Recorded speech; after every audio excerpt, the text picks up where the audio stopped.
नमस्कार, जय हिंद दोस्तों। कैसे हैं आप सभी? उम्मीद करता हूं कि अच्छे होंगे।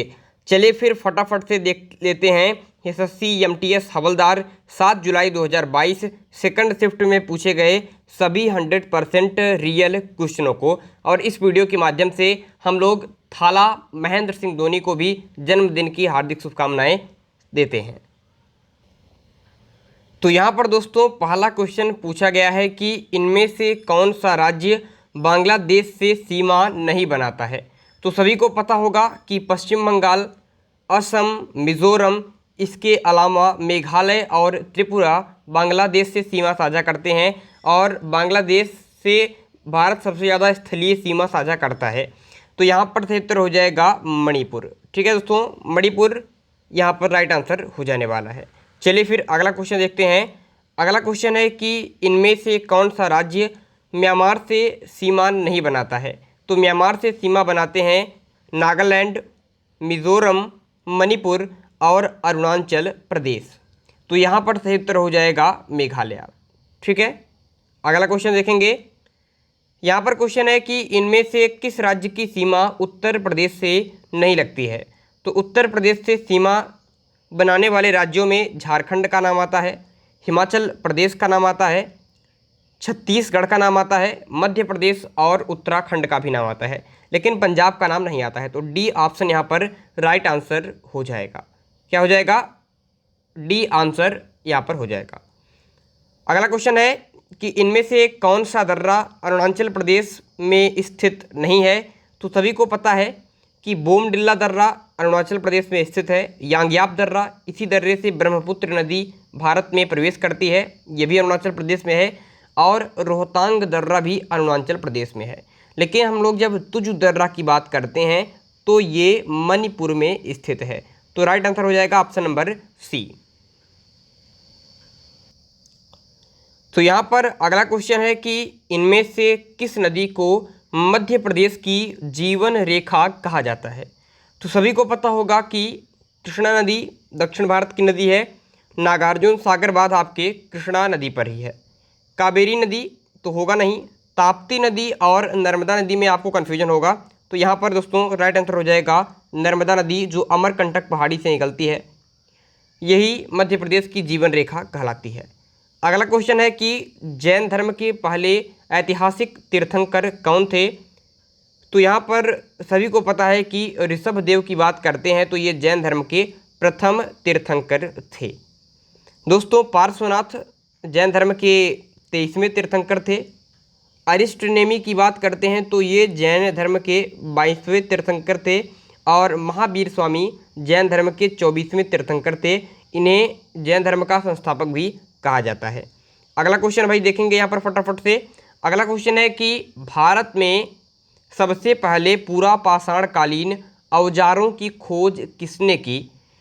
तो यहाँ पर राइट आंसर हो जाएगा रॉबर्ट ब्रूस फुट की। तो रॉबर्ट ब्रूस फुट की बात करते हैं तो इन्होंने ही आपके सबसे पहले पूरा पाषाणकालीन औजारों की खोज की थी।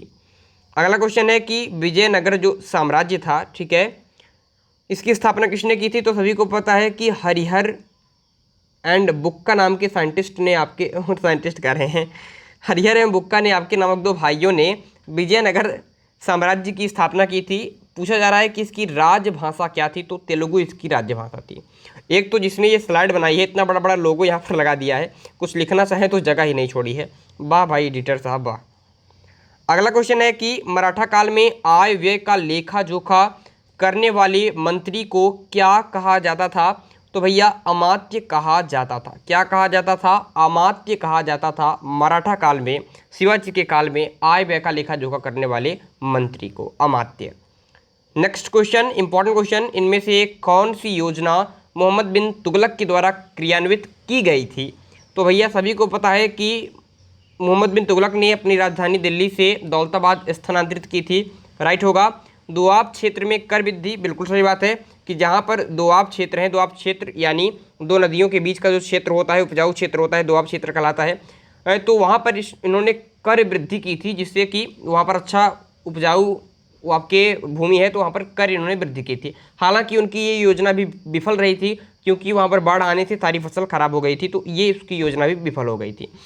इसने सांकेतिक मुद्रा भी चलाया था, ये भी बिल्कुल सही बात है, क्योंकि उस समय चीन में कागज़ की खोज हुई थी तो कागज़ की मुद्रा वहाँ पर चली थी। तो इसने कहा कि सोने चांदी को इतना ज़्यादा बर्बाद करने से अच्छा है कि चमड़े की मुद्रा चलाई थी, सांकेतिक मुद्रा। बाद में सभी लोगों ने अपने घर में ही चमड़े के सिक्कों को ढाल लिया और सम्राट को खासा घाटा लगा था और सम्राट को चमड़े के सिक्के के बदले सोने के सिक्के बदलने पड़े थे। तो ये भी योजना उसकी विफल रही थी, इसीलिए तो उसे पढ़ा लिखा मूर्ख कहा जाता है। तो राइट आंसर हो जाएगा उपर्युक्त सभी, डी आंसर। अगला क्वेश्चन है भाई, चलेंगे अगला क्वेश्चन की तरफ। यहाँ पर एक क्वेश्चन है कि किस सिख गुरु ने सिखों के नाम के अंत में सिंह जोड़ने की अनुमति दी। जैसे आप लोग पढ़ते हैं कि आपके जैसे आप कहते हैं गुरु गोविंद सिंह, तो आपके सिखों के नाम के अंत में सिंह जोड़ने की जो अनुमति है, लगभग आप पढ़ेंगे सिद्धू की बात करते हैं वगैरह, नवजोत सिंह सिद्धू, तो उनके अंत में आपके सिंह जुड़ा होता है। तो यह अनुमति किसने दी थी, ये क्वेश्चन है। मुझे इसका आंसर नहीं मिल पाया है, आप लोग बताइए अगर आपको मिल पाए तो। एक क्वेश्चन था कि द्वितीय आंग्ल मैसूर युद्ध किस संधि के साथ समाप्त हुआ। तो सभी को पता होगा कि सन 1780 से लेकर 1784 ईस्वी तक लड़ा गया था आपके आंग्ल मैसूर युद्ध, सेकंड वाला। तो यह आपके मंगलोर की संधि के साथ समाप्त हुआ था 1784 में। जो पहला आंग्ल मैसूर युद्ध था वह मद्रास की संधि के साथ, दूसरा आंग्ल मैसूर युद्ध मंगलोर की संधि के साथ सन 1784 में, और तृतीय आंग्ल मैसूर युद्ध श्रीरंगपट्टम की संधि के साथ 1791 में समाप्त हुआ था। ये प्रश्न भी आप याद रखेंगे। चलेंगे अगले प्रश्न की तरफ। अगला क्वेश्चन है कि इनमें से कौन सा एक असत्य कथन है। यहाँ पर भी आप लोग थोड़ा सा बताइएगा कमेंट बॉक्स में, इसका उत्तर क्या होगा। कि द्वितीय श्रेणी के उत्तोलक में भार बीच में रहता है, सही है कि नहीं सही है बताइएगा। इसमें कौन सा गलत है ये आपको बताना है। पृथ्वी के घूर्णन गति बढ़ने पर जी का जो मान है, स्मॉल जी का मान घटेगा कह रहे हैं यहाँ पर देखिएगा। गैसों में ससंजक बल का मान नगण्य होता है। एक्स किरणें जिस वस्तु पर पड़ती हैं उनका ताप बढ़ा देती हैं। तो असत्य कथन पहचानना है, आप लोग इसे आसानी से कर देंगे। चलेंगे अगले क्वेश्चन की तरफ, ठीक है। अगला क्वेश्चन यहाँ पर 13वें नंबर का है कि इनमें से कौन सा एक असत्य कथन है। तो अनुसूचियों के बारे में है भैया, ठीक है। लिंक दोस्तों यहाँ पर देखिए लिखा गया है कि लिंक डिस्क्रिप्शन बॉक्स में है। किसकी लिंक है भैया, अगर आप हमारे इसकी PDF फाइल प्राप्त करना चाहते हैं तो व्हाट्सएप ग्रुप की लिंक हमने डिस्क्रिप्शन बॉक्स में दे दी है, तो जाकर हमारे व्हाट्सएप ग्रुप को ज्वाइन कर लीजिए। आप हमें ट्विटर, टेलीग्राम और फेसबुक पर भी ज्वाइन कर सकते हैं। चलिए गया यहाँ पर समझिएगा क्वेश्चन को। तो यहाँ पर अनुसूची 3 में शपथ के बारे में कहा गया, सही बात है। अनुसूची 2 में वेतन का वर्णन है, सही बात है। अनुसूची 10 में समवर्ती सूची का वर्णन है, सही बात है, गलत बात है। अनुसूची 10 में दल बदल संबंधी बातें हैं, दल बदल संबंधी बातें हैं। वैसे तो मूल संविधान में 8 ही अनुसूचियाँ थी। 9वीं अनुसूची को फर्स्ट कॉन्स्टिट्यूशनल अमेंडमेंट के अंतर्गत जोड़ा गया। 10वीं अनुसूची को 52th कॉन्स्टिट्यूशनल अमेंडमेंट के द्वारा जोड़ा गया। 11वीं अनुसूची को 73वें संविधान संशोधन द्वारा और 12वीं अनुसूची को 74वें संविधान संशोधन द्वारा संविधान में जगह मिली थी। तो यहाँ पर असत्य कथन हो जाएगा ये आपका दोस्तों। अनुसूची 12 में तो नगर पंचायत है, सही बात है। समवर्ती सूची यहाँ पर नहीं है दोस्तों, जो आपके शक्तियों का बंटवारा हुआ है वो आपके अनुसूची 7 में है, जिसमें संघ सूची, राज्य सूची और समवर्ती सूची का प्रावधान है। समवर्ती सूची ऑस्ट्रेलिया के संविधान से लिया गया है, ध्यान रखिए, काफ़ी इंपॉर्टेंट है।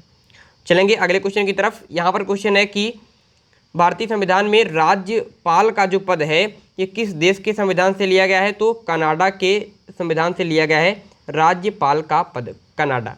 दोस्तों कनाडा की बात करते हैं तो कनाडा की राजधानी ओटावा हो जाती है, जो सेंट लॉरेंस नदी के तट पर स्थित है। दोस्तों कनाडा का राष्ट्रीय खेल हो जाता है आपके आइस हॉकी। यहाँ पर अमेरिका लिखा हुआ है, अमेरिका के फर्स्ट राष्ट्रपति थे जॉर्ज वाशिंगटन और यहाँ की राजधानी है वाशिंगटन DC, जो पोटोमेक नदी के तट पर स्थित है। अमेरिका का राष्ट्रीय खेल हो जाता है आपके बेसबॉल। क्या हो जाता है आपके बेसबॉल हो जाता है, समझ लीजिए यहाँ पर।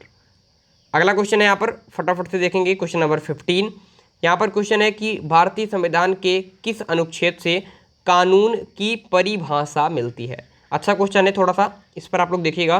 तो कानून की परिभाषा अनुच्छेद 13 में मिलती है। किसमें आपके अनुच्छेद 13 की बात करते हैं तो यहाँ पर आपके कानून की परिभाषा आपकी मिलती है, ठीक है। अनुच्छेद 16 की बात करते हैं तो अनुच्छेद 16 में लोक नियोजन में अवसर की समानता है। वैसे आपको पता होना चाहिए कि अनुच्छेद 14 में आपके क्या मिले है, तो कानून के समक्ष समानता अनुच्छेद 15 में जन्मस्थान के आधार पर लिंग भेद के हिसाब से और वगैरह वगैरह जो 6 कंडीशंस हैं उसके आधार पर भेदभाव नहीं किया जाएगा। अनुच्छेद 16 में लोक नियोजन में अवसर की समानता, अनुच्छेद 17 में स्पृश्यता का अंत हुआ है और अनुच्छेद 18 की बात करते हैं तो अनुच्छेद 18 में उपाधियों का अंत है और अनुच्छेद 19 में वाक्य एवं अभिव्यक्ति की स्वतंत्रता है। चलिए फिर फटाफट से चैनल को सब्सक्राइब करके डिस्क्रिप्शन बॉक्स में लिंक है, व्हाट्सएप ग्रुप की ज्वाइन कर लीजिए, पीडीएफ फाइल वहाँ से आप लोग इसको डाउनलोड कर लीजिए। वीडियो को अंत तक देखने के लिए बहुत बहुत धन्यवाद। बाय बाय, सबा खैर, रब रखा।